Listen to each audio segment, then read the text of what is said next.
সরকারের কাছে এমন বাজেট আশা করি যে আমরা সাধারণ মানুষ আমাদের নিত্য প্রয়োজনীয় যে সব দ্রব্য আমাদের কিনতে হয় সেটা জানি আমাদের নাগালের মধ্যে থাকে, আমরা স্বল্প মূল্যে কিনতে পারি। এমন একটা বাজেট চাই যে বাজেট নাকি সবার ভিতরে সামঞ্জস্যতা থাকবে, যে দোকানদার জিনিস বিক্রি করে শান্তি পাবে, ক্রেতার জিনিস কিনে শান্তি পাবে।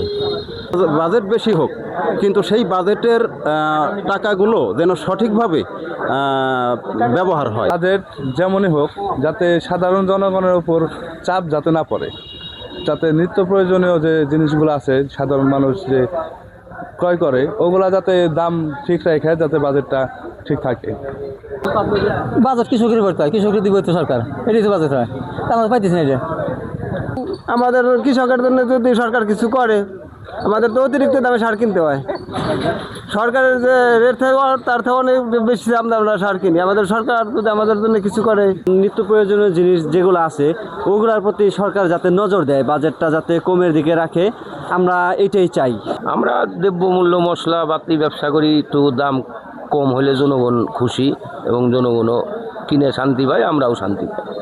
সরকারের উচিত কৃষককে রক্ষা করা। কৃষক রক্ষা হলে দেশ রক্ষা হবে। আর কৃষকের পণ্য যেরকম বিক্রি করতে গেলে তারা কিন্তু হতাশ হয়ে যায়, দাম কম পায়। আর কিনতে গেলে সফটওয়্যারের দাম কিন্তু তাদের একটু বেশি দিতে হতেছে, যেরকম কীটনাশক, ডিজেল, সার, এগুলো যাতে একটু কমায় আনে, তাতে হয়তোবা কৃষকের জন্য অনেক সুবিধা হবে।